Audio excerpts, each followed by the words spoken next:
नमस्कार, मैं doctor HP. Sinha, consultant neurologist. वर्तमान में मैं NHMI Narayana super speciality hospital Raipur में अपनी सेवाएं दे रहा हूं। आज हम मल्टीपल स्क्लेरोसिस पर बात करने वाले हैं। मल्टीपल स्क्लेरोसिस को शॉर्ट फॉर्म में MS भी कहा जाता है। हर साल 30 मई को मल्टीपल स्क्लेरोसिस के प्रति जागरूक बनाने के लिए लोगों को वर्ल्ड MS डे सेलिब्रेट किया जाता है। इसका एक ही मकसद है कि लोगों के मन में इस मल्टीपल स्क्लेरोसिस के बारे में ज़्यादा से ज़्यादा जागरूकता पैदा हो और MS से ग्रस्त व्यक्ति अपने आप को अकेला महसूस ना करें। आखिर मल्टीपल स्क्लेरोसिस है क्या? मल्टीपल स्क्लेरोसिस एक प्राइमरी डीमाइलिनेटिंग डिसऑर्डर है। डीमाइलिनेशन का मतलब होता है जो न्यूरॉन्स होते हैं, जो न्यूरॉन्स आपके तंत्रिका तंत्र के इकाई हैं, उनकी परत उखड़ जाती है। हमारा जो मस्तिष्क है, हमारा जो स्पाइनल कॉर्ड है और जो तंत्रिका तंत्र है, एंटायर तंत्रिका तंत्र, वो करीब 100 बिलियन न्यूरॉन्स से बना है। तो न्यूरॉन एक इकाई है तंत्रिका तंत्र की। इन न्यूरॉन्स के ऊपर एक परत चढ़ी होती है जिसे माइलिन शीथ कहा जाता है और यही माइलिन शीथ मल्टीपल स्क्लेरोसिस में उखड़ जाती है, खत्म हो जाती है, जिसकी वजह से एक न्यूरॉन से दूसरे न्यूरॉन्स तक प्रॉपर संकेत नहीं पहुंच पाते, मैसेजेस नहीं पहुंच पाते, जिसकी वजह से मरीज को तरह तरह के लक्षण आते हैं। तो वो लक्षण क्या क्या हो सकते हैं?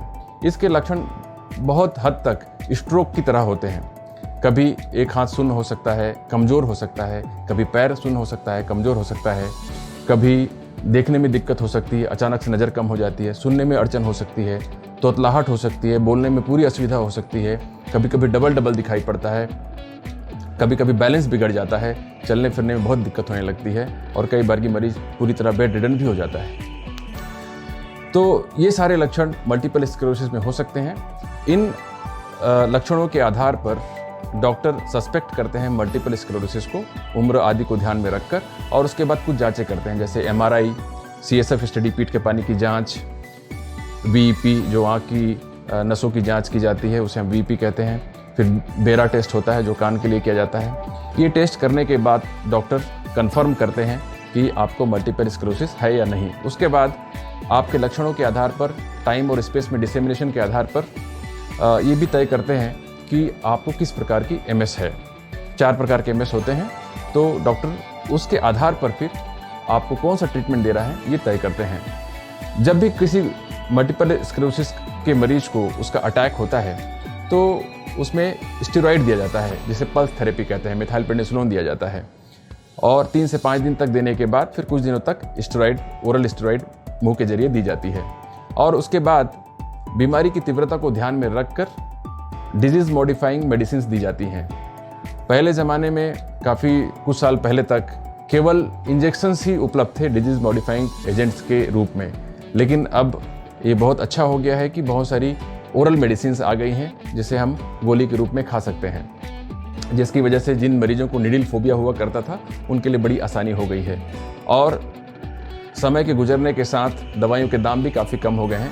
पहले जो दवाइयाँ कई हज़ारों में आती थी वो अब कुछ हज़ारों में ही मिल जाती हैं, और इससे जो हमारे जैसे देश हैं जहाँ पर आर्थिक रूप से सक्षम लोगों की तादाद कम है, उनके लिए थोड़ा आसान हो गया है मल्टीपल स्क्लेरोसिस का ट्रीटमेंट। इसलिए मल्टीपल स्क्लेरोसिस अगर आपको डायग्नोस की जाती है तो आप घबराएं नहीं। आज हिंदुस्तान में और विश्व भर में इसका बहुत अच्छा इलाज उपलब्ध हो गया है और इस बीमारी से लड़ने में हम सक्षम हैं। आप अपने आप को अकेला महसूस ना करें।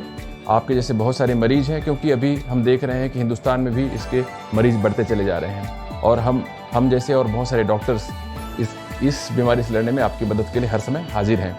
अभी इस कोरोना के समय में कुछ दिमाग में एक कन्फ्यूजन होता है कि दवाइयाँ लें या ना लें, डिजीज मॉडिफाइंग एजेंट्स लें या ना लें।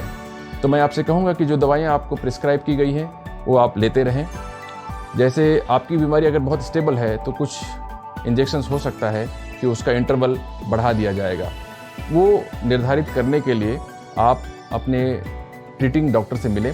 वो आपको पूरी बातें आपकी बीमारी के हिसाब से समझाएंगे कि कौन सी दवाई आपको इस कोरोना के वक्त में लेना है या नहीं लेना है, क्योंकि कुछ दवाइयाँ हो सकता है कि कोरोना से संक्रमण के लिए आपको थोड़ा प्रोन बना सकते हैं, वल्नरेबल बना सकते हैं। तो मैं आपको इस MS डे पर, वर्ल्ड MS डे पर यही कहूँगा कि आप मल्टीपल स्क्लेरोसिस से घबराएं नहीं, इसके बारे में पूरी जानकारी रखें और आपस में कनेक्ट हो, क्योंकि इस बार का थीम है कनेक्शन।